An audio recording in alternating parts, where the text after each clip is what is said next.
이제 사극에 이를 보게 되면은 양념처럼 자주 나오는 대사 가운데 하나가 또 하나 있죠.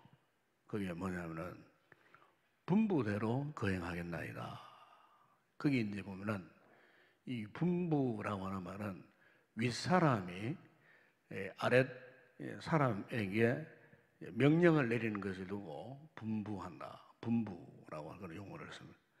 거행한다 하는 말은 그 분부를 받은 사람이 이 일을 명령대로 행한다 하는 것을 거행한다.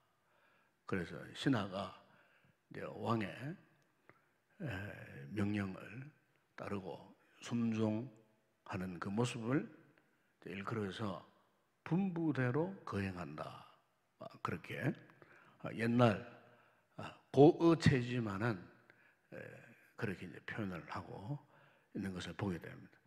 사실 이런 용어는 오늘 21세기에 특별히 우리 사회가 민주화가 되고 뭐 개별 자율성을 이렇게 인정하는 이런 시대에 무슨 왕조 시대에 사용하는 이런 용어 사실 오늘 많은 사람들이 참 불편해합니다. 그렇죠?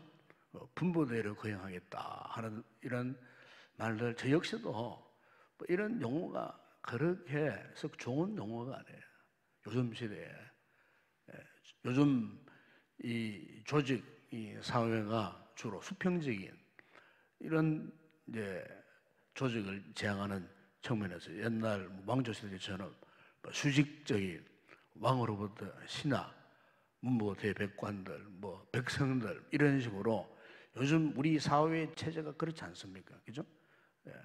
그러나 우리가 이제 하나님과 우리와의 관계, 우리의 구원주 되시는 예수 그리스도, 사실 그분은 왕 중의 왕이십니다. 그건 지금도 마찬가지입니다. 그리고 인간적으로 생각하면 이 민주화의 시대에, 이 자유로운 시대에, 개혁된 이런 시대에 뭐 왕이 뭐가 필요할까 싶지만은 사실 영적인 엄연한 사실은 예수 그리스도는 만왕의 왕이십니다. 그럼 우리의 왕이십니다, 지금. 그러니까 우리 그리스도인은 누구냐? 바로 예수 그리스도를 나의 삶의 왕으로, 나의 삶의 주인으로, 또 나의 구원의 주님으로 믿고 있는 거예요. 이것은 세상적인 표현으로 주님과 우리의 관계를 수평적으로 결코 놓을 수 없는 그런 관계예요. 즉 우리의 시대가 왕조 시대는 아니라 할지라도 영적으로 엄연하게 예수 그리스도는 우리의 왕이세요. 인정하십니까? 주님은 우리의 왕입니다. 왕이기 때문에 우리가 아무리 이 현대적 삶을 살고 현대적 사상 가운데에 뭐 자유를 만끽하는 이런 자율성을 보장하는 이런 시대에 산다 할지라도 영적으로 영적인 관계는요, 이것을 왕과 그리고 신하와의 관계처럼 예수 그리스도와 우리와의 이 같은 이 관계를 부정할 수 없어요. 그렇기 때문에 이 같은 관계 속에서 우리가 믿음 생활을 하는 우리의 삶에 있어서 가장 중요한 요소 가운데 하나가 뭐냐면 절대 순종입니다. 절대 순종. 하나님과의 우리의 관계는 절대 순종에서부터 출발하는 거예요. 왜냐하면은 이 세상에 제가 들어와서 오늘 이 인생들에게 사망에 이르게 했거든요. 이 사망의 이 권세가 우리로 하여금 하나님의 무서운 형벌을 받고 심판을 받고 멸망당할 수밖에 없었던 이 처절한 죄인된 우리, 소망이라고는 전혀 없었던 철저한 절망 가운데 던져졌던 우리의 인생을 그분께서 다시 살려주시고 우리와 하여금 죄와 사망의 법에서 우리를 건져 주셨기 때문에 이 같은 사실을 확신하는 이 그리스도인들은요, 하나님 앞에 절대 순종할 수밖에 없어요.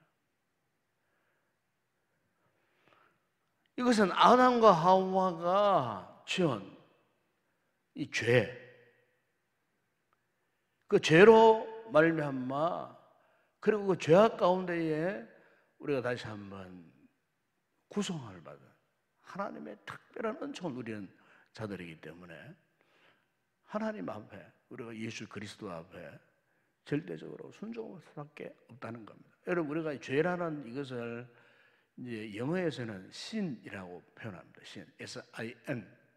이 S-I-N이라고 하는 이 죄라고 하는 이 스펠링을, 이 철자를 가만히 보게 되면 의미가 있는 것 같아요. S하고 N 사이에 뭐가 있느냐면 I가 있습니다. I. 영어에서 이제 이 대문자로 I라고 홀로 쓸 때는 무엇을 의미합니까? 나라는 의미가 있잖아요. 나다라고 하는 그런 뜻을 가진 단어가 영문에서 I라는 단어잖아요.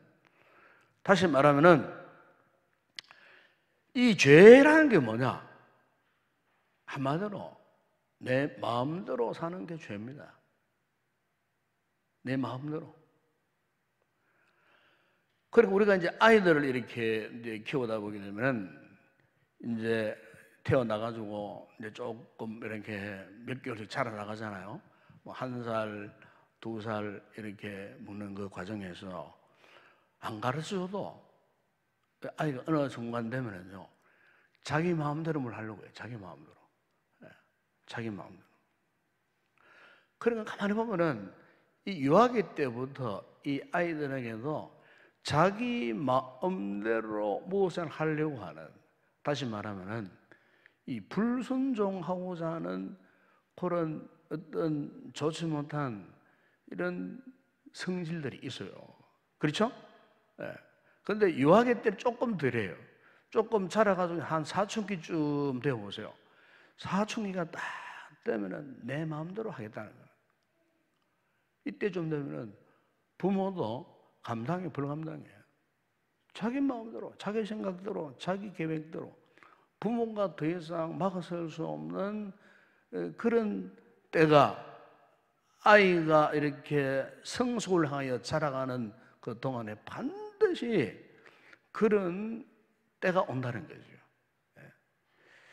이와 같이 여러분, 오늘 우리의 신앙생활에서도 우리의 삶을 자꾸 위축시키고 자꾸 우리의 이제 이 신앙의 삶에서 망설이게 만들고, 때로는 여러 가지 영적인 갈등이 또 일어나고, 또 이렇게 우리로 하여금 자꾸 어떤 좋지 못한 고통 속에서 우리가 절망하게 만들고 거기에 갇혀서 자꾸 살아가도록 하는 그런 상황으로 우리의 삶을 몰아넣는 장본인이 뭐냐? 바로 그것이 바로 내 마음대로 하겠다는 겁니다. 신앙생활을 해도 교회 생활을 해도 내 마음대로 기도하고 내 마음대로 이렇게 봉사하고 뭐 내 마음대로 누구에게 간섭을 받지 않겠다는 거예요. 누가 한 번 해도 내 마음대로 하겠다는 거예요. 이 교회 생활도 공동의 제 생활 내 마음대로 하겠다는 거예요. 내 마음대로 간섭하지 말라는 거예요. 내가 나오고 싶으면 나오고 나오기 싫으면 안 나올 테니까 간섭하지 말라는 거예요. 내 마음대로 하겠다는 거예요. 이 목회하면서 가장 힘들게 하는 사람, 이런 사람이에요. 내 마음대로 하겠다는 겁니다. 즉 다시 말하면은 한마디로 이 같은 모습은 불순종입니다. 불순종. 순종하기 싫다는 거예요. 좀 많이 배운 사람일수록, 똑똑한 사람일수록 이런 경향이 더 좋습니다. 또 잘 사는 사람일수록 어떤 세상적인 어떤 힘을 좀 가진 뭐 이런 사람들일수록 내 마음대로 하겠다는 거예요. 간섭하지 말라는 거예요. 여러분, 그러나 우리가 하나님과 나와의 관계에 있어서 참 중요한 거예요. 우리 신앙생활에서 정말 중요한 것은요, 순종입니다. 순종. 저는 이 순종을 그냥 순종이라 표현하기 싫어요. 절대 순종이에요. 절대 순종. 절대 순종해야 돼요. 제가 지난 토요일 날 오후에 이제 설교 준비를 다 마치고 유튜브에 어느 영상을 보는 가운데 마침 이제 몇 해 전에 우리 교회 3월 첫 주일 되면은 이제 전도 헌신주일이잖아요. 그래서 이제 강사문을 섭외하려고 접촉을 했다가 모시지 못한 분 가운데 한 분인데 그 유명한 그 고구마 전도왕이라고 불려지는 이 김기동 목사님 그 유튜브에 바로 4월 마지막 주간에 CBS 새롭게 해서서 TV 방송에 나와서 간증하는 그런 장면이 마침 며칠 전 그 방송된 내용이 유튜브에 올라와 있더라고요. 그래서 제가 설교를 다 마치고 한 1시간에 20분 분량 되는데 그걸 쭉 봤습니다. 저도 그거에 대해서 잘 알고 있는 내용들이지만은 또 무슨 말씀 하는가 싶어서 이렇게 이제 보는 가운데 그분이 지금은 미국에서 개척을 했어요. 미국에서 옛날에 저 과천교회 그 안수 집사로 있다가 그분이 이제 본격적으로 이제 전도 활동을 하시다가 더 큰 은혜 받아서 목사 안수를 받고 지금은 미국 LA에 소중한 교회를 개척하고 뭐 아주 참 목회를 건강하게 역시 이제 계속 복음 전파 전도 중심적 교회로 교회가 성장하고 있는 그런 아름다운 그런 교회를 생각하고 있었어요. 이분이 이제 거기 나와서 이제 간증을 하는데 사실 이분이 예수를 믿기 전에는 굉장히 참 이 기독교를 싫어했던 사람이에요. 왜냐하면 대대로 그 가정 가문이 불교 집안이었어요. 불교 집안. 그래서 이제 아내가 처음 이제 예수를 믿게 됐는데 얼마나 많은 비판으로 박해를 했는지 몰라요. 성경책도 찢어버리려고 하다가 이 뚜껑가 찢어지지 않아 포기해버리고 하는 정도로. 그래서 어쨌든 막 교회 다니는 걸 싫어했고 그래서 아내에게 여러 가지로 많은 비판도 했고 그런데 이제 이 예수를 믿은 아내가 자기 남편을 위해서 기도를 하는 거예요. 또 지금 자기 딸도 또 이분이 딸을 굉장히 좋아했어요. 그래서 딸도 아빠를 볼 때마다 아빠 한 번쯤 교회 나갈 수 없느냐고 아내도 당신 딱 한 번 교회 한번 나가자고 이렇게 참 계속해서 이렇게 부탁을 했지만 거절을 했어요. 어느 날 이제 딸이 간절하게 이제 부탁을 하더래요. 그래서 어쩔 수 없이 이제 그분이 딱 한 번 나간다. 나갔다가 하필이면 그 주일날 목사님의 설교가 헌금을 강조하는 그런 설교했던 것 같아요. 그 이제 메시지 가운데 어떻게 구원받은 성도들 하나님 앞에 1,000원짜리를 헌금하느냐고 이런 말을 딱 듣는 순간에 이분이 딱 그 자리에서 그 반응이 일어나는 거예요. 역시 교회는 이런 곳이야. 목사는 저런 사람이야. 이렇게 해서 뒷자리에 앉아있다가 화가 났어요. 그래가지고 뒷자리에서 쭉 이렇게 설교 도중에 뒷자리에서 쭉 가운데 자리가 가운데로 이렇게 막 또박또박 걸어나가는데 시위를 한 거예요. 그 목사님 깜짝 놀라서 쳐다보고 있는데 전 교인들이 받지 않았겠어요. 갑자기 한 사람이 말이에요. 뒤에서부터 가운데가 또박또박 걸어나갔으니까 저 사람이 어떤 사람인가 싶어서 그 자기는 이제 이 교회 처음 나왔는데 하필이면은 어떻게 교회가 말이지 돈을 요구하고 그것도 1,000원짜리는 돈이 안 있느냐고 뭐 이런 자기 마음에 이런 어떤 분노를 품고 시위 아닌 시위를 하고는 그날 이제 교회 문을 박차고 혼자 나가버렸어요. 근데 끈질기게 뭐 아내 가족들이 어쨌든 자기 남편 아빠를 교회로 인도하고 싶어서 그래 이제 한 번은 어느 날 이제 다시 한번 다시 주 예배를 드리러 가자고 부탁을 했는데 이제 이 기농 목사님이 이런 생각을 했어요. 우리 저 야외에 놀러 가서 뭐 현지에 거기도 교회가 있지 않느냐? 거기에서 예배 한번 드리자. 이렇게 해서 아내와 이제 이 아이들을 설득을 해서 이제 차를 타고 강원도를 향하여 가는 도중에 겨울날이었어요. 12월 달에 그 인제 그 속초로 넘어가는 그 엄악한 길이 있거든요. 산골 길이 있거든요. 그 길을 지나가는데 마침 반대 차선에서 내려오는 승용차와 정면 충돌을 했어요. 그러니까 막 피분명이 돼버렸어요. 뒤에 어린 딸들은 앞으로 튕겨 나와가지고 앞 유리창에 자기 말로 109번을 꾸며낼 정도의 유리 파편은 얼굴이 수술 후에도 흉이 많이 남아있을 정도가 되었으니까 얼마나 큰 사고였겠어요. 본넷에 불이 막 붙어가고 타오르고, 더 놀라운 것은 뒤에 따라오던 큰 트럭이 또 뒤에서 추돌해버렸어요. 알고 보니까 옆에 낭떠러지예요. 만약 트럭이 안 보아쳐줬으면 낭떠러지가 떨어졌다는 거예요, 완전히. 그런데 그 가운데 있어 이분이 자기도 모르게 이런 기도가 나오더랍니다. 하나님, 제발 살려주세요. 이런 기도가 나오더라는 거예요. 하나님, 살려달라고 막 그런 기도가 나오더라는 거예요.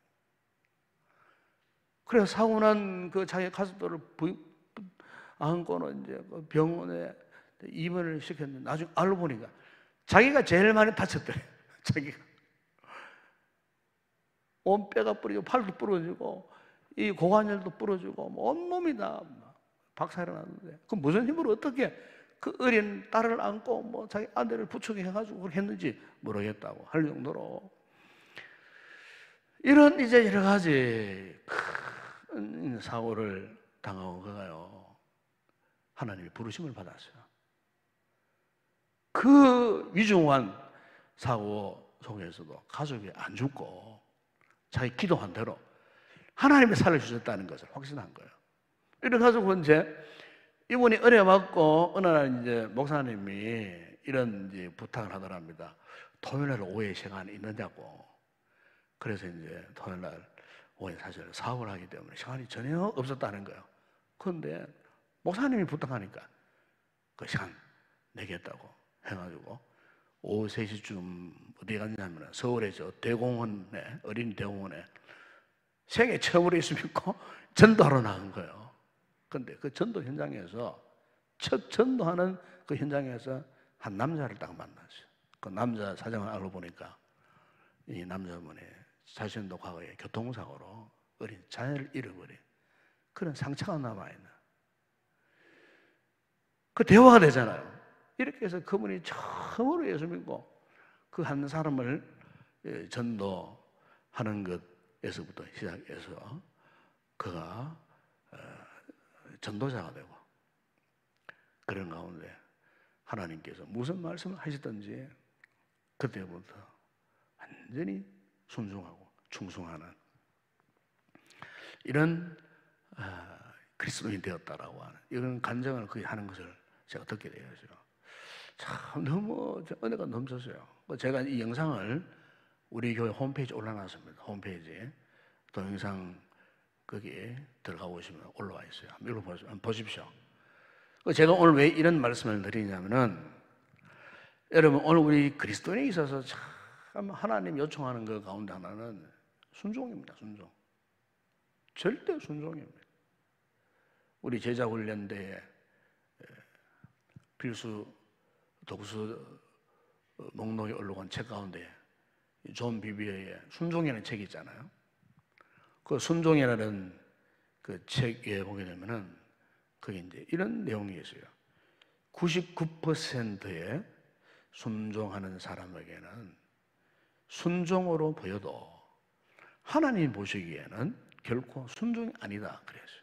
그러니까 99%의 순종도 하나님께서 보시기에는 순종이 아니라는 거예요. 그야말로 순도 100% 순종만이 순종이라는 거예요. 다시 말하면은 절대 순종을 말하는 겁니다. 절대 순종이 순종이라는 거예요. 그럼 여러분 왜 하나님께서 이 같은 절대 순종을 우리에게 요청하고 계시는가? 여러분 왜 우리가 순종해야 하는 겁니까? 그리고 왜 순종하지 않으면 안 되느냐는 거예요. 여러분 우리가 왜 순종해야 되느냐 하면은 우리가 순종은요 우리의 이 모습을 성숙하게 이루게 합니다. 순종하면은 우리의 신앙이 성숙해진다는 거예요. 그리고 순종은 뭐냐? 우리가 성숙함에 이르는 통로라고 말할 수 있어요. 순종하지 않으면 절대로 우리의 신앙, 우리의 삶이 성숙해질 수가 없어요. 그렇기 때문에 이 순종은 우리의 영적 성숙도를 보여주는 온도계와 같아요. 이 순종은 우리의 영적인 상태를 조절해주는 온도 조절계와 같아요. 이 순종이 안 되면은 절대로 우리의 신앙이 성숙해질 수 없어요.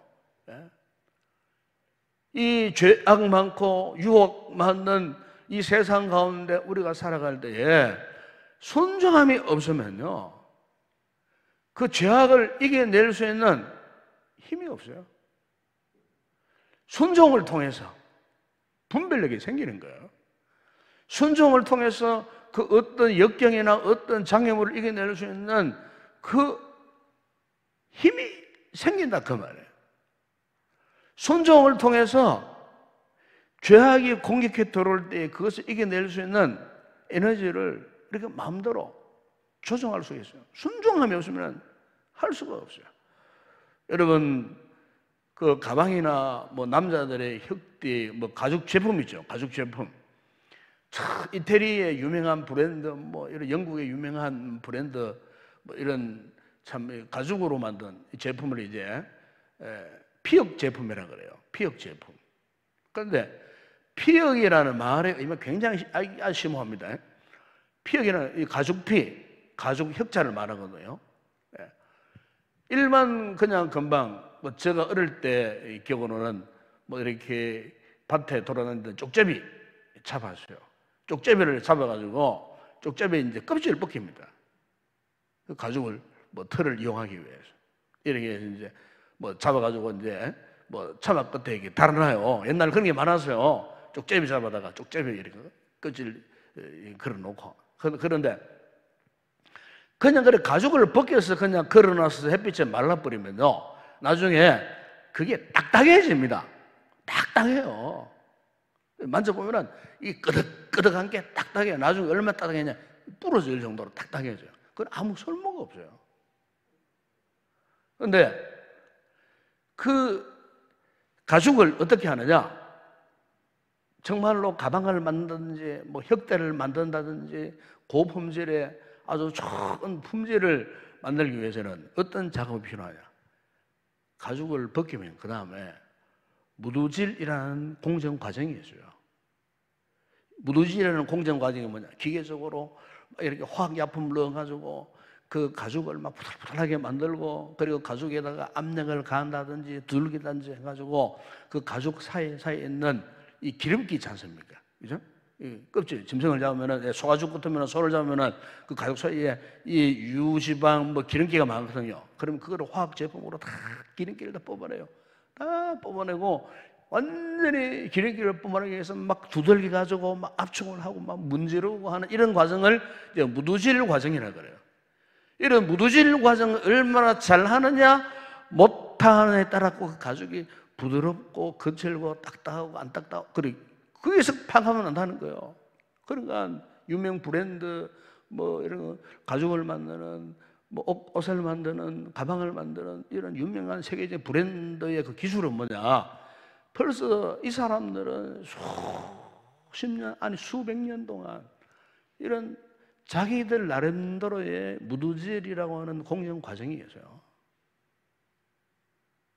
엄선된 그런 공정 과정을 통해 갖고 그 과정을 다 거치면은 세계적인 가죽 피혁 제품이 나오는 거예요. 이렇게 무두질의 과정을 거친 것을 피혁이라 그렇게 표현합니다. 단순한 가죽이 아니고 피혁 제품이다, 그렇게 표현한다는 거예요. 여러분, 오늘 우리의 신앙생활에 있어서도 정말 오늘 우리의 영적 삶이 온전하고 성숙하고 마치 질 좋은 가죽처럼 부들부들하고 최상의 제품을 뽑아내듯이, 여러분 오늘 우리 신앙생활도 영적인 이 같은 무두질의 과정이에요. 반드시 있어야 하는 거예요. 다시 말하면은 순종에는요 반드시 훈련이 필요합니다. 훈련의 과정이 필요합니다. 진정한 성숙한 순종의 사람이 되기 위해서는 연단하는 과정이 필요해요. 훈련받는 과정이 없으면 절대로 순종하는 사람 될 수 없어요. 이를테면 오래된 신앙 연조, 교회 생활의 경력, 아니면 교회의 어떤 섬기는 직분, 이것만 가지고는 절대로 정말 성숙에 이르는 온전히 순종하는 신앙의 삶을 누릴 수 없어요.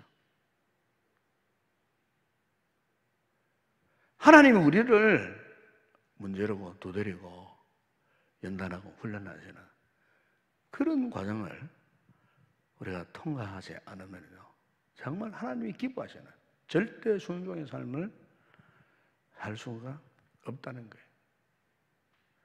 그래서 오늘 본문에 보게 되면은 2절에서 이런 말씀을 합니다. 여러분 그 2절 한번 보세요. 네가 내 하나님 여호와의 말씀을 청종하면 이 모든 복이 내게 임하며 내게 이르니니. 거기 보면 여호와의 말씀을 청종한다는 말이 나옵니다. 청종한다. 여기 청종한다는 말, 이 청이라는 말은 잘 듣는다는 말이거든요. 다시 말하면 한 마음으로. 본래의 청이라는 것은 왕이 말할 때 신하가 귀를 기울인다 하는 그런 뜻이에요. 그러니까 하나님의 말씀에 집중해서 귀를 기울이는 그 단계. 그리고 말씀을 잘 듣는 단계를 말합니다. 우리가 하나님 앞에 진정으로 순종하는 삶을 살기 위해서는요, 이 말씀을 들을 수 있는 귀가 열려져야 돼요. 말씀에 들려져야 돼요. 영적 성숙은 우리 귀가 성숙해져야 돼요. 근데 어떤 사람은 자기 지성을 너무 의존해요. 자기 머릿속에 자기 지성 가운데 하나님의 말씀을 그냥 가둬놓아 버려요. 그러니까 지성적으로는 굉장히 발달한 사람이에요. 똑똑하고. 그런데 그게 문제라 그 말이에요. 지성보다도 더 중요한 것은 이 귀가 건강해야 돼요. 이 듣는 귀가 열려 있어야 돼요. 그 예수님께서 여러분 보면서 보세요. 자주 하신 말씀 가운데 들을 귀 있는 자는 들으라 그래서 그 당시에 이 종교인들, 바리새인들, 사두개인들, 이 대제사장들, 이 사람들은 참 율법에 박식한 사람들 아니겠어요? 예? 율법을 먹고 사는 사람들이에요. 그러니까 이 사람들은 율법에 대한 이 지성적인 면에는 굉장히 발달한 사람들이에요. 그런데 문제는 뭐냐?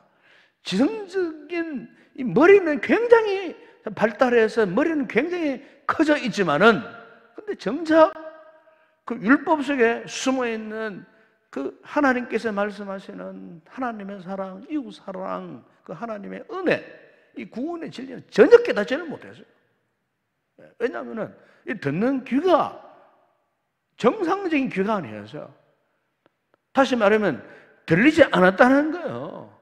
그래서 예수님께서 이 복음서에 보게 되면은 곳곳에 단임하시는 말씀이 들을 귀 있는 자는 들을지어다.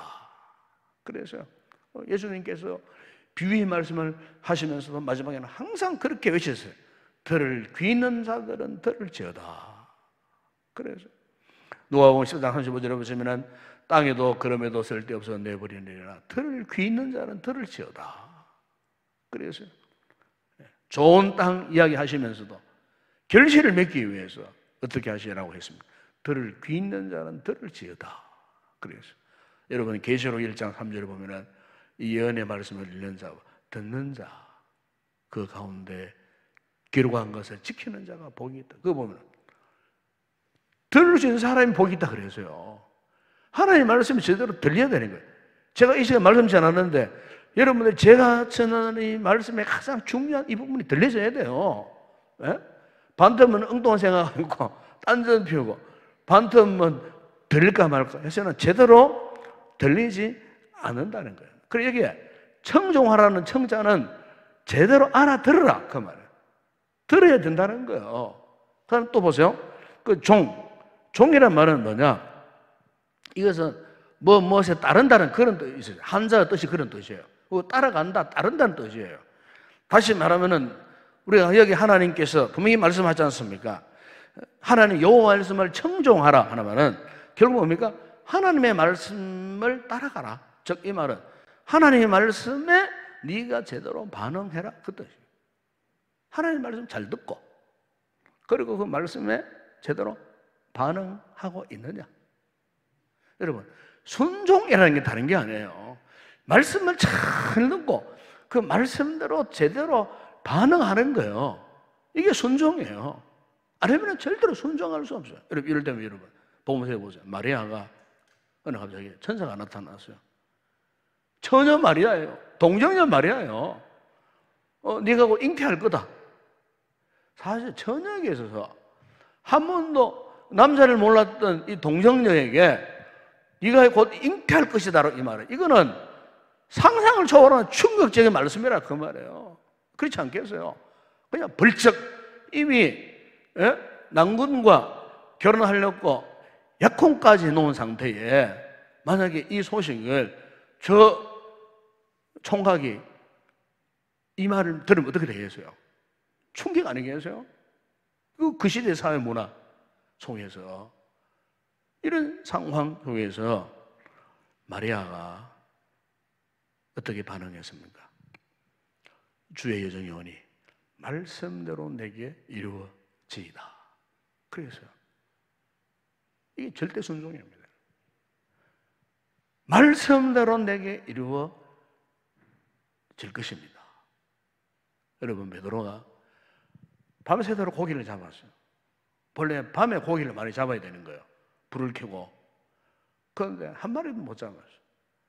그런데 아침에 시련에 빠져갖고 그물을 정리하고 포기하고 우울한 마음으로 집으로 가려고 보따리 사가 집으로 가려고 하고 있는 주님이 오셨어요. 베드로야, 깊은 데로 가서 그물을 다시 한번 던져봐라. 이 베드로가 고기를 잡는 그 어부 생활에 참 이렇게 뼈가 굵은 잔뼈가 굵은 베테랑이잖아요. 어부의 상식으로는 그것도 해가 뜬 낮에 고기를 잡을 수 없어요. 그것도 깊은 데로 가서는 고기가 없어요. 그런데 어떻게 했습니까? 베드로가 내가 밤이 새도록 수고하였지만은 말씀에 의지하여 내가 그물을 내리리이다. 그리고는 실제로 깊은 데 가서 그물을 던졌더니 그물이 찢어질 정도로 많은 고기를 잡았어요. 동무들을 불러와서 나를 도와달라고 고개를 잡았다는 거예요. 이게 무슨 말이냐면 절대 순종. 그러면 여러분 하나님이 왜 우리의 이 같은 절대 순종을 요구하실까? 여러분 이 순종은요 모든 축복의 마스터키입니다. 여러분 마스터키 아시죠?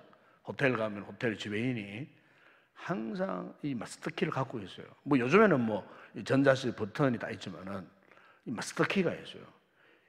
요즘에 전자키도 마스터키가 있어요.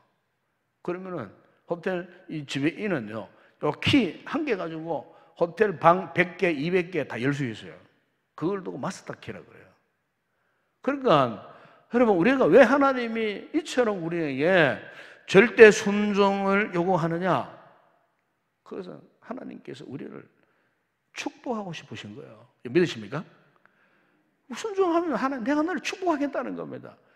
모든 축복의 마스터키 딴 게 아니에요. 순종이에요. 순종. 여러분 순종 잘해보세요. 순종하면 반드시 하나님 축복하십니다. 순종하면 여러분 가정, 여러분 자녀들, 부모가 순종 잘해보죠. 자녀들이 복 받아요. 이거는 제가 목회하면서 수없이 많은 믿음의 아들들과 본 결과예요. 부모가 순종 잘 해보세요. 자녀가 자랄 때는 저것보다 되겠나 싶어도 이상합니다. 예, 우리 교회에 계셨던 그 유영숙 집사님 아시죠?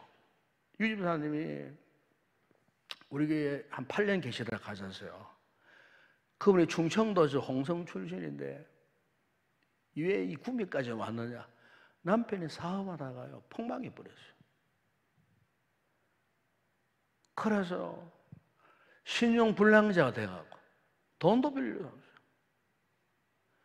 이렇게 해서 그때 그 아들 딸 둘이 이렇게 참 중학교 이제 들어간 아이들 데리고 핏이 놓은 거예요. 여기까지 핏이 놓으셔가지고 참 제가 사랑을 잘 압니다.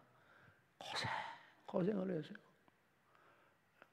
남편은 술 먹고 막 자기도 그러니까 한탄하고 막 남편 때문에도 고통을 당했지만 아이들도 또 비실비실 해가지고 뭐 공부도 안 하고 막 이렇게 논팽이처럼 자꾸 어긋나고 그 자기는 또 생계를 이어가야 할 책임이 있으니까 나중에는 요 금방 회사에 식당 그분이도 이제 이 반찬을 잘 하시잖아요.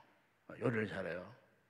그래서 식당에 근무해서 아니면은 또 여러 가정을 전전하면서 반찬해주고 또 사과를 받고 뭐 이런 식의 뭐 정말 힘든 그런 상황을 살면서도 제가 참 그분께 참 지금도 생각하면은 그립고 고마운 것은 뭐냐면은 얼마나 순종을 잘했는지 몰라요. 그때 우리 제자 훈련 때 주중에 돌아가신 그 집사님하고 이사님하고 다 식당에 주방에서 제자 훈련생을 위해서 점심을 항상 만들어 주셨어요. 그때는 지금 우리 김밥 대용하지만 그때는 맛있는 반찬 철철이 막 이렇게 막 만들어 가지고 제자 훈련생들 이렇게 섬기고 막 수년 동안 그 일을 하셨어요. 수년 동안 그 봉사를 하셨어요. 그러다가 이제 급거이 다시 고향으로 돌아가신 거예요. 그런데 놀라운 거는 그 과정에 모든 문제가 해결돼 버렸어요. 남편도 본래 그 회사 다시 복원시키고 회사가 다시 일어서고 시어른께서 그 며느리가 너무 순종 잘하고 착하니까 그 고향 와가지고 뭐 반대를 놓은 일도 하고 뭐 가져온 일도 하고 이런데 순종하고 어른을 잘 동행하니까 어른이 어느 날 부르더랍니다. 야야, 내가 저 재산 네 집하고 저기 땅 있는 거 내 아들 이름 하지 말고 내가 네 이름으로 해주겠다. 그 시어른이 그렇게 말씀하시더라고요. 그 시어른이 자기 아들 이름만 해주고 며느리 이름으로 다 넘겨 버렸어요. 그 한 번에 전화 와서 목사님 우리 남편이 지금 잘 돼가지고 저한테 차를 하나 사주셨습니다. 차도 하나 생기고 뭐 이렇게 저렇게 아이들 뭐 저거 되겠나 싶은 애들이 직장 그 서울에 수도권에 직장 다 들어갔어요. 그래 착하고 신앙생활 잘하고 그 가정이에요. 우리 교회에 있을 때 그렇게 지지리도 고생하고 남 눈치 보고 했던 그분이 수년 동안 제 몸된 교회에 순종하고 섬기고 그분이 스스로 그런 말씀을 해요. 목사님 제가 인도교회에서 힘들고 어려워서도 정말 말씀대로 순종하고 섬겼더니 하나님이 저에게 이런 복을 주시는 감내 유 중소 야만이가 유 그러더라고요. 그래도 참 제가 아주 그분 잊혀지지를 못해요. 순종했더니 그 힘들고 어려운 상황 속에 순종했더니 하나님께서 이렇게 우리 가정을 회복시켜 주시고 남편의 그 사업도 회복시켜 주시고 이렇게 드물은 또 뭐 물질적인 복도 주시고 더군다나 더 기뻐하고 자녀들이 다 이렇게 지 살 길 찾아서 신앙생활하고 다 잘 되어 있다고 하는 그런 최근에 근황을 제가 또 이야기를 들었어요. 여러분 순종하기가 참 힘듭니다. 순종하면 하나님 복 주시는 거예요. 오늘 여러분 본문에 보세요. 이 신명기 34장은요. 전체가 34장이잖아요. 이 모세가 모압 평지에 이스라엘 백성들을 모아놔 놓고 그들을 축복하고 싶었어요. 하나님을 대신해서. 그래서 그들에게 설교를 3편 했습니다. 크게 3편. 그들의 과거에 대한 설교, 그들의 지금 현재에 대한 설교, 그리고 장차 그들에게 올 미래에 대한 설교를 했어요. 설교를 하는데 그냥 설교한 게 아니에요. 너희들 과거에 베푸신 그 하나님을 기억해라. 그런 설교를 했어요. 과거에 광야 40년의 삶을 살 하나님께서 너희들에게 우리에게 어떤 은혜를 베풀어 주셨느냐, 그것을 기억해라. 그리고 현재에 순종해라. 그러면은 장래에, 미래에 하나님이 너희들을 축복할 것이다. 어떻게 축복하신다고 1절에서 6절 말씀이 그거 아닙니까, 여러분? 그죠? 거기 보면은 말씀을 지키고 행하면은 너를 세계 모든 민족에 뛰어나게 하시고 성읍에서도 복을 받고 들에서도 복을 받고 네 몸에 자녀와 네 토지의 소산, 네 심정의 새끼 소와 양 새끼가 복을 받고 네 광주리 떡반죽 그릇이 복을 받고 네가 들어와도 복 받고 나가도 복 받고 축복 청정하면 순종하면. 근데 반대로 네가 순종하지 못하면 여러분 15절에 19절에 보세요. 똑같은 내용이에요. 똑같은 내용이 정반대로 네 하나님 여호와의 말씀을 순종하지 아니하여 네가 오늘 내게 명하는 그의 모든 명령과 규례를 지켜 행하지 아니하면 이 모든 저주가, 그 앞에서는 모든 축복이 그랬는데 이 반대로 모든 저주가 네게 임하며 네가 성읍에서도 저주를 받고 들에서도 저주를 받고 또 네 광주리와 떡반죽거리 저주를 받고 네 몸과 소생 토지 소산 네 소와 양 새끼가 저주를 받고 네가 들어와도 나가도 저주. 완전히 정반대예요. 이게 무슨 말이냐면은 여러분, 하나님이 우리를 저주하기를 원하실까요? 축복하기를 원하실까요? 예? 축복하기를 원하시는 거예요. 우리를 축복하시기 위해서 단 한 가지 요청하는 게 하나 있다, 그 말이에요. 네가 나의 말대로 절대 순종할 수 있느냐, 이겁니다. 여러분, 그리스도의 삶은 딴 거 아니에요. 이 코로나 시대에 모두들 예배 못 드린다고, 기도 못 한다고 막 부담을 갖고 막 예배당을 떠나 교회를 떠난 이런 판국에 그나마 그래 여러분들은 이 자리에 나오셨잖아요. 전 이게 바로 절대 순종의 모습인 줄로 믿습니다.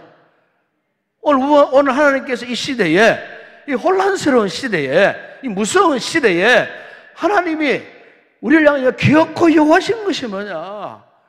절대 순종이에요. 유명한 앤드리 머레이라고 하는 이 신학자 이런 말을 했어요. 우리가 예수님을 믿는 순간 이미 우리는 순종학교에 입학한 것이다, 그래서요. 예수 믿는 것 자체가 뭐야?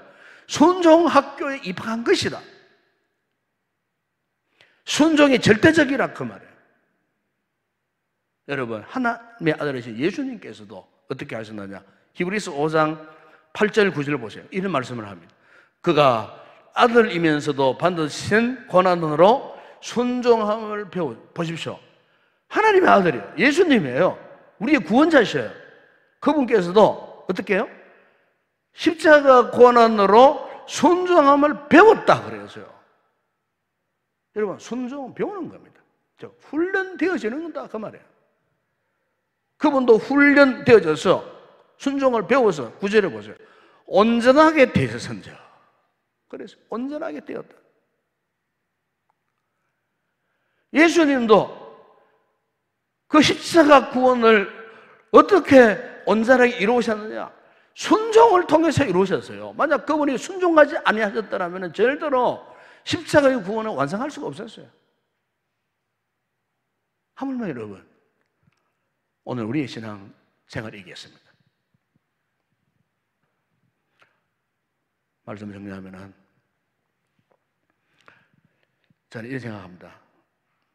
운동을 이렇게 꾸준히 하게 되면은 우리 몸에 변화가 일어나요. 그 변화 가운데 가장 중요한 변화는 근육이 생깁니다. 근육이. 단단한 근육이 생기죠. 허벅지에 근육이 생기고 종아리에 탁 근육이 생기고 온몸에 쓸데없는 근육 말고 굳어지는 뭐 그런 거 말고 부들부들하면서도 근육이 생겨요. 아주 이렇게 원활한 이런 아주 부드러운 근육이 생겨요. 운동을 하게 되면. 그러면요, 왜 그런 근육이 필요할까? 우리 몸을 지탱해 갑니다. 건강한 근육이 생겨보세요. 우리 몸이 굉장히 튼튼해집니다. 인대가 튼튼해집니다. 왜? 근육이 인대를 감싸고 있거든요. 근육이 좋아보세요. 인대가 아주 건강해집니다. 근육과 인대가 건강해져요. 뼈가 골격이 튼튼해집니다. 운동을 하면은 근육이 생겨요. 그러면 어떤 상황이 와도 순발력이 생기고 이겨낼 수 있어요. 근육이 굳어 있어서 보세요. 순발력이 떨어져 버려요. 위급한 상황이 왔을 때에 근육이 파열돼 버려요. 인대가 파열돼 버려요. 근데 운동하시는 분들 보세요. 근육이 잘 발달된 그런 운동선수들은 어떤 상황에 순발력이 생기잖아요.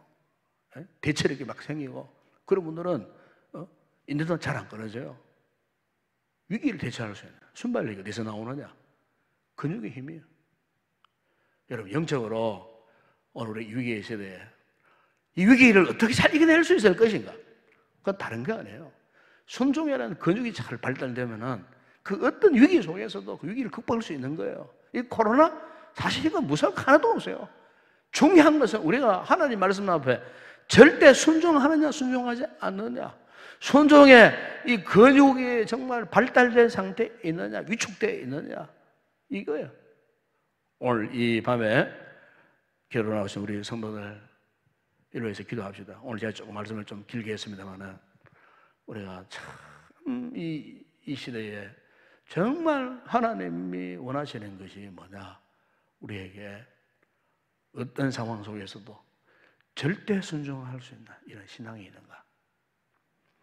이 절대 순종을 통해서 하나님 오늘도 우리의 신앙을 성숙하게 이끌어 가시려고, 이 절대 순종을 통해서 하나님께서 우리를 축복하시려고 하시는 이와 같은 거룩한 뜻을 우리가 기억하고 힘들고 어렵더라도 오늘 우리의 믿음의 삶의 온전함을 위해서 순종하기를 다시 한번 결단하는 그런 복된 성도 되시길 주의 이름으로 축원합니다. 함께 우리 찬양하고 기도하시는 것 갖도록 하겠습니다.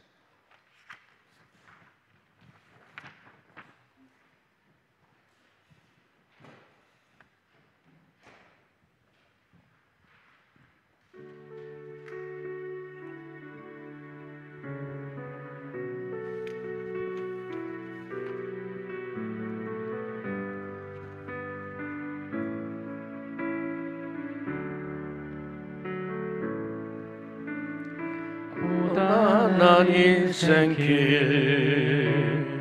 힘겨운 오늘도 예수 내 마음 아시네. 지나간 아픔도 마주할 세상도 예수 내 마음 아시네. 고단한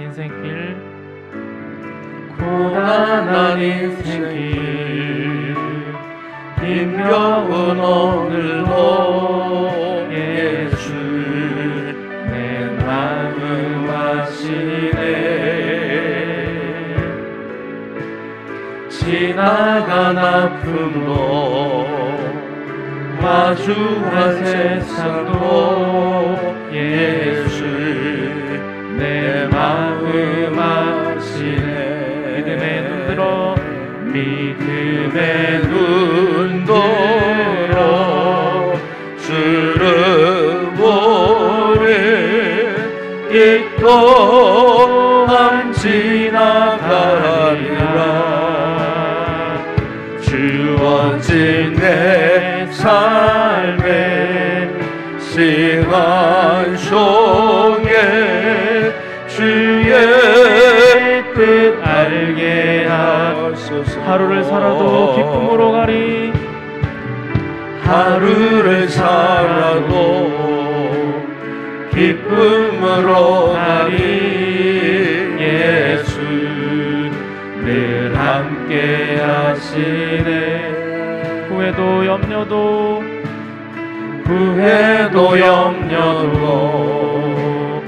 온전히 맡기리. 예수 늘 함께 하시네. 믿음의 눈 들어 주를 보리. 믿음의 눈 들어 주를 보리. 이 또한 지나가리라. 주어진 내 삶의 시간 속에 주의 뜻 알게. 우리 목소리 높여 믿음의 눈 들어, 믿음의 눈 들어 주를 보리. 이 또한 지나가리라. 주어진 내 삶의 시간 속에 주의 뜻 알게 하소서.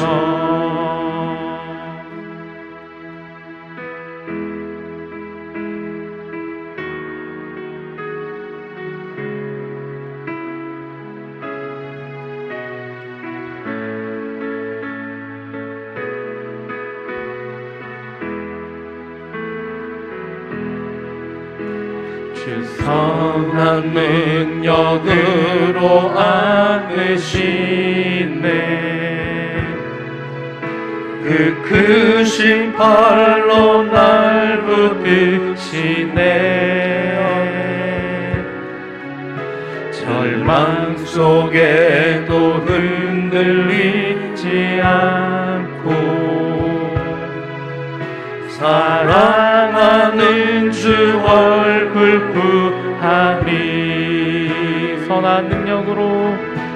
선한 능력으로 일어서리. 주만을 지하리 믿음으로.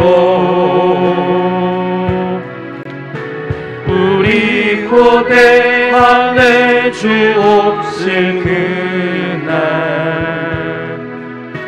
영광의 새날을 맞이하리. 이전에 괴로움 날려싸고 이전에 괴로운 날 애워싸고 고난의 길을 걷는다 해도 주님께 모두 맡긴, 주님께 모두 맡긴 우리 영혼. 끝내 승리의 날을 맞으리. 아멘. 선한 능력으로 일어서리. 선한 능력으로 일어서리. 주만을 지하리 믿음으로. 우리 고대하네 주 오실 그날. 영광의 새날을 맞이하리. 주님이 마신 고난에, 주님이 마신 고난의 승잔을 우리도 감사하며 받으리. 아멘. 주님의 남은 고난 채워가며 예수의 복음 위에 살리라. 선한 능력으로 일어서리. 선한 능력으로 일어서리. 주만 의지하리. 주만 의지하리 믿음으로. 우리 고대하네 주 오실 그날. 승리의 새날, 승리의 새날을 선한 능력으로 이루시리. 선한 능력으로 일어서리.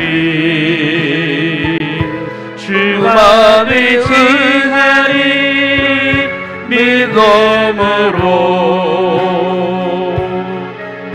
우리 고대하네 주 오실 그날. 승리의 새 시간 같이 기도하겠습니다. 제가 이 방금 불른 이 찬양을 참 좋아합니다. 제가. 근데 이 찬양에 이 배경 이야기가 있어요. 이 작사한 이분 누구냐면은 독일의 유명한 이 보네프 목사님. 이 보네프 목사님이 나치 치하예요. 독일 교회가 박해를 당하고 힘든 어려운 시련 기간에 교인들이 사방팔방으로 다 흩어져 버리고 믿음의 배신자, 변절자들이 생기고 히틀러에게 독일 교회가 아부하고 그야말로 교회가요 회파돼요. 영적으로 완전히 회파돼요. 그런 상황 가운데에 이 보네프 목사님 끝까지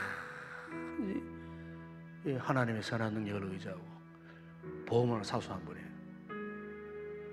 그분이 히틀러에 의해 박해를 하고 마지막 옥중 생활에 죽기 전에 유언적 신앙 고백이 바로 오늘 우리가 불렀던 이 찬양 가사입니다. 옥중에서 죽기 전에 젊은 시절에 끝까지 복음을 사수하다 마지막 죽음 직전까지 마지막으로 남긴 그의 신앙 고백이 바로 선한 능력으로 라고 하는 이 글을 남겼어요. 한마디로 유언의 메시지입니다. 유언의 메시지. 한마디로 그분의 삶이 참 순종함으로 점철된 그런 믿음의 삶이었어요. 물론 우리 복음주 입장에서는 이번에 신학에 대한 비판도 하지만은 그러나 뭐 신학을 떠나서 정말 신앙이 뭐냐? 신앙은 바로 그 같은 모든 사람들이 다 교회를 버리고 신앙을 배신하고 변절자로 다 이렇게 추락된 그 시대의 마지막 순간까지 오직 주의 선한 능력을 의지하고 복음 위에 살겠다라고 하는 죽기까지 결단했다. 여러분 이것이야말로 절대 복종하는 모습 아니겠어요? 여러분 오늘 우리 코로나 시대에 이거 아무것도 아닌데 이것 때문에 지금 우리 지금 신앙생활이 지금 엉망진창이 돼버렸어요. 예? 그나마 여러분들은 그나마 괜찮은 분들이에요. 제가 알기로는 우리 교회 성도들 가운데 수탁이 많은 분들이 신앙이 지금 엉망진창이 돼버렸어요. 어떻게 우리 회복할 수 있겠습니까, 여러분? 순종에 달하는 방법이 없어요. 순종에 달하는 방법이 없어요. 제가 때로는 기도하다만 막 눈물이 막 쏟아져요. 너무 안타까워서. 앞으로 이보다 더 무서운 환난의 시대가 곧 도래할 텐데 전문가들이 이야기합니다. 코로나와 비교한들 더 큰 무서운 전쟁이 창궐한다는 거예요. 앞으로 시대에. 기후변화, 기근, 복음을 회방하는 악한 사탄의 세력이 이 세계를 장악하려는 무서운 악한 마귀의 세력이 곧 등장한다는 거예요. 앞으로 어떻게 할 것인가? 그때 우리가 도망자가 될 것입니까? 믿음의 변절자가 될 것입니까? 우리도 보내본 목사님한테 생명 걸고 보험을 사수해야 되지 않겠어요? 우리의 자녀 손들을 위해서도 절대 순종해야 되지 않겠어요? 오늘 우리 이 말씀을 의지하고 그냥 대충 믿지 마세요. 믿는 식도 하지 마세요. 정말 생명 걸고 믿어봅시다. 생명 걸고 절대 순종으로 생명 걸고 내 모든 거 다 바치고 들여서 제대로 종교인 되지 말고 교인 되지 말고요. 내 생명까지도 바쳐줄 수 있는 진정한 신앙의 사람, 믿음의 사람, 참 그리스도인. 그러기 위해서는 오늘 하나님께서 우리에게 절대 순종을 요구하고 계시는 줄로 믿습니다. 이 말씀 붙들고 하나님 아버지 앞에 이런 순종의 사람 되기를 원합니다. 여러분 눈물 뿌리면서 하나님 간절히 기도했으면 좋겠습니다. 함께 우리 한번 통성으로 기도하시고 힘을 다하여 기도하십시다. 용기 100배에서 기도하십시다. 말씀 앞에 절대 순종하는 믿음의 사람 되게 해달라고 기도하십시다. 이 시간 우리 주여 두 번 간절히 기도하겠습니다. 주여 주여. 아버지 하나님, 우리 아버지 하나님, 오늘처럼 우리를 사랑하셔서 아무나 나올 수 없는 이 거룩한 아버지 은혜 받는 이 귀한 자리에 오늘 노래 용기를 내어 결단하여 이곳에 나와 있는 우리 성도들 아버지여, 한 사람 한 사람을 주님 품으시고 안으시고 사랑하시고 축복하시고 한 영혼 한 영혼마다 저들의 마음 가운데에 말씀을 통해 부으신 이 놀라운 은혜를 부어주시기를 원합니다. 이 환난의 시대, 이 코로나 시대, 이 코로나 문제 때문에 아버지여, 믿음의 터전을 버리고 우왕좌왕하는 영혼들이 얼마나 많이 있는지 모릅니다. 이 코로나 문제 때문에 예배의 자리를 제대로 지키지 못하고 기도의 자리를 지키지 못하고 이 은혜의 자리를 박차고 벗어나서 저 세상 사람들과 똑같은 모습으로 아버지 하나님 은혜의 이 같은 순간들을 잊어버린 채 이미 아버지 영적인 기력을 상실한 채 살아가는 자들이 얼마나 많이 있는지 모릅니다. 주님, 우리 교회뿐만 아니라 우리 한국 교회들을 불쌍히 주시기를 원합니다. 한때는 아버지 기독교인들이 천만이라고 호언장담했던 한국 교회가 지금 완전히 영적으로 해파된 상태에 있습니다. 이단들에게 다 넘어가고 있습니다. 잘못된 신학사상에게 아버지 하나님 점령당하고 있습니다. 아버지 다원주의 사상에, 다원주의 신앙관에, 아버지 사상에 아버지 멍든 우리 한국교회, 우리 합동교단만 하더라도 잘못된 신학사상에 지난 총회 때 찬성하여 이미 아버지의 한쪽이 기울어져 버린 이 같은 모습 속에 우리가 살고 있습니다. 우리 아버지 하나님 정신을 차려야 할 때인데 우리 한국 교회들이, 우리 교회들이 정신을 차려야 할 때인데 이 코로나 때문에 아버지 하나도 남아있던 믿음의 소망마저도 저버리고 아버지 하나님 나락에 처해있는 우리 한국 교회를 불쌍히 여겨주시기를 원합니다. 우리 교회를 불쌍히 여겨주시기를 원합니다. 오늘 우리들을 불쌍히 여겨주시기를 원합니다. 앞으로 이보다 더한 극심한 아버지 하나님 전염병이 창궐할 것이고 더 많은 재난들이 일어날 것이고 아버지여 더 많은 무서운 세계가 시대가 곧 도래할 터인데 주님 오실 날 참으로 하늘의 하나님 아버지께서 이 세상을 심판하시는 날 아버지 하나님 곧 다가올 터인데 우리가 아버지 하나님 어리석은 다섯 처녀처럼 아버지여 등은 준비했지만 기름을 준비하지 못한 어리석은 다섯 처녀처럼 신랑 예수 오실 때에 등과 기름을 준비하여 신랑을 맞으러 나가야 할 지혜로운 다섯 처녀가 되어야 할 텐데 세상에 잡다한 아무것도 아닌 전염병 문제 때문에, 아무것도 아닌 물질 문제 때문에, 경제적인 문제 때문에 아버지 하나님 신앙을 저버린 채 내 마음대로 저 세상 사람들이 그렇게 살아가듯 아버지여 신앙의 형식과 틀만 가진 채 알맹이는 빠져버린 아버지 하나님 이 같은 모습으로 마치 에서원의 마른 뼈다귀처럼 아무런 힘도 쓸 수 없는 무기력한 상태에 처해져 있지는 않는지 아버지 오늘 이 말씀을 통해 우리의 모습을 다시 한번 돌아보기를 원합니다. 주님 믿음의 힘, 이 신앙의 힘이 어디에서 나올 수 있겠습니까? 주의 말씀대로 청종하는 이 절대적인 순종함을 통하여 신앙의 진정한 힘과 능력이 나타날 줄로 믿습니다. 이놈의 이곳에 나와 기도하는 우리 성도들에게 오늘도 주신 말씀을 통하여 다시 한번 잃어버렸던 절대적 순종함을 회복해가는 아름다운 귀한 성도들 되어줄 수 있도록 은혜를 베풀어 주옵소서. 순종함을 통하지 않고서는 우리의 신앙이 온전할 수 없습니다.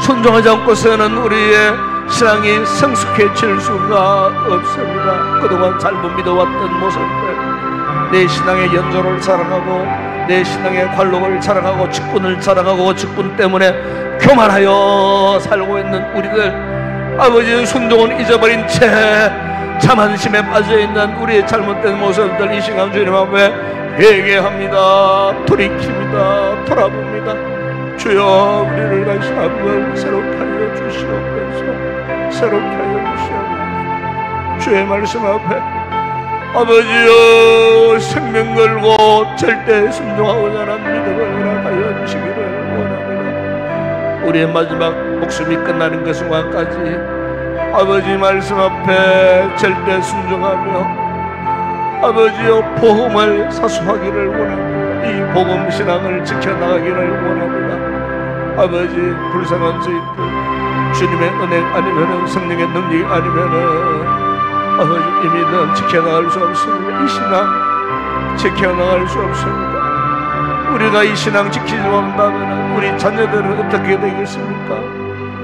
우리의 후손들은 어떻게 되겠습니까? 우리 교회가 이 신앙 지키지 못한다면 앞으로 10년 후에 20년 후에 우리 인동교회가 어떻게 되겠습니까? 우리 아버지 하나님 아버지 오늘도 영화 부족한 우리들이 주님 앞에 구할 것은 은혜밖에 없습니다.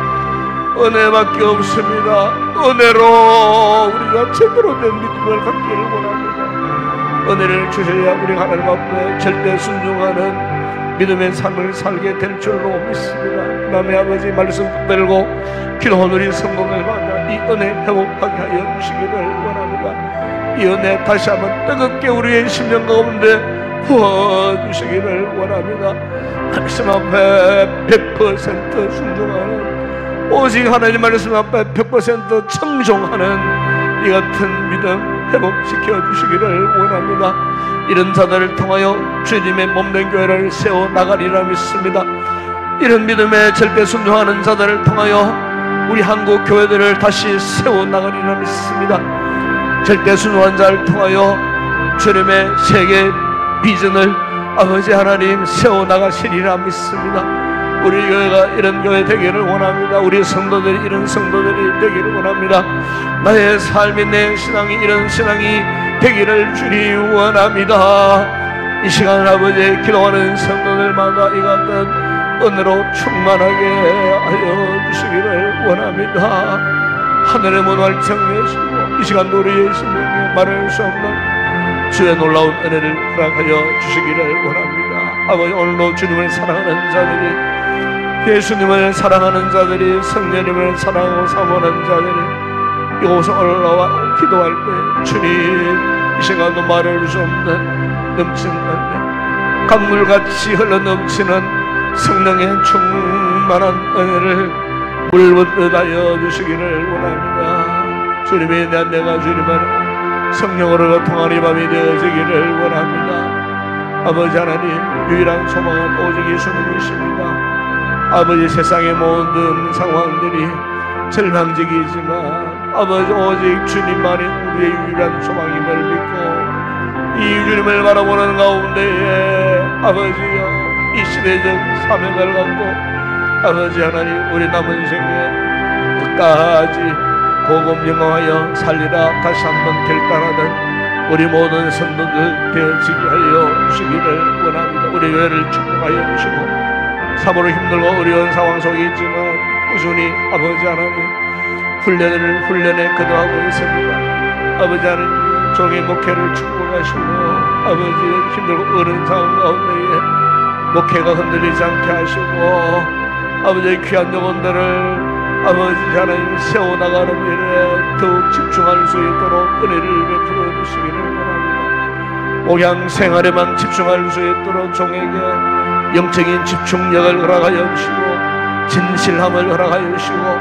신실한 믿음을 허락하여 주시고 진실로 주님 몸된 교회를 사랑하고픈 뜨거운 마음 열정 식어지지 않도록 한 영혼을 세워가는 일에 아버지여 열정을 다할 수 있도록 아버지 하나님 은혜를 베풀어 주시기를 원합니다. 그런 가운데 더 좋은 일꾼들 참으로 아버지 말씀으로 복음으로 사hul렸네 아름다운 일꾼들이 우리 교회에 많이 세워지게 하여 주시기를 원합니다. 주님도 12명의 주님의 제자를 통하여 세계를 복음으로 정복하셨듯이 아버지 하나님 소수의 신실한 믿음의 사람들을 통하여 하나님의 위대한 역사를 나타내실 줄로 믿습니다. 코로나 이후에 아버지 하나님의 위대한 역사를 우리가 꿈꾸며 소망하며 준비하게 하시고, 이 험난한 이 시대가 오히려 우리의 신앙과 교회의 신앙을 연단하는 절호의 찬세라는 사실을 알고 절망하지 않고 희망을 가지고 소망을 가지고 코로나 이후에 새로운 시대를 잘 대비하고 준비할 수 있는 우리 교회가 되어줄 수 있도록 은혜를 베풀어 주시기를 원합니다. 우리의 성도들로 아버지 하는 코로나 이후의 시대를 소망하면서 꿈꾸며 희망하며 기도로 잘 준비하기를 원합니다. 말씀으로 잘 훈련되어지기를 원합니다.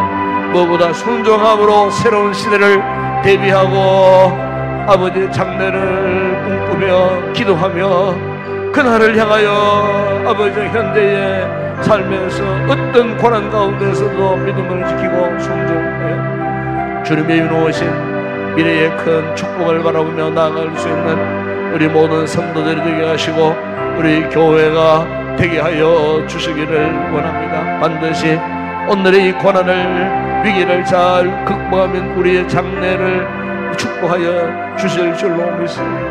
오늘 본문에서 말씀하셨던 이 축복들이 아버지 그 누구의 축복이 아니고 오늘 우리의 축복인 줄로 믿습니다. 나의 축복임을 믿습니다. 우리 가정의 축복임을 믿습니다. 우리 교회의 축복임을 믿습니다. 이를 위하여 어떤 상황 속에서도 절대 순종함을 잊지 않고 나아갈 수 있는 믿음의 승리를 되어줄 수 있도록 은혜를 베풀어 주옵소서. 아버지 밤에도 주의 영으로 충만하게 하시고 기도의 영으로 간구의 영으로 충만하게 하시고 이 시간 마음껏 주님 앞에 간절히 부르짖고 기도하다 말할 수 없는 주의 큰 은혜를 입고 돌아가는 우리 모든 성도들 되게 하여 주옵소서. 아버지 하늘의 문을 활짝 열어주시기를 원합니다. 성령을 물부터 우리의 심령 가운데 부어주시기를 원합니다. 아버지 말할 수 없는 주의 은혜를 말할 수 없는 주의 은혜를 아버지 경험하게 하여 주시기를 원합니다.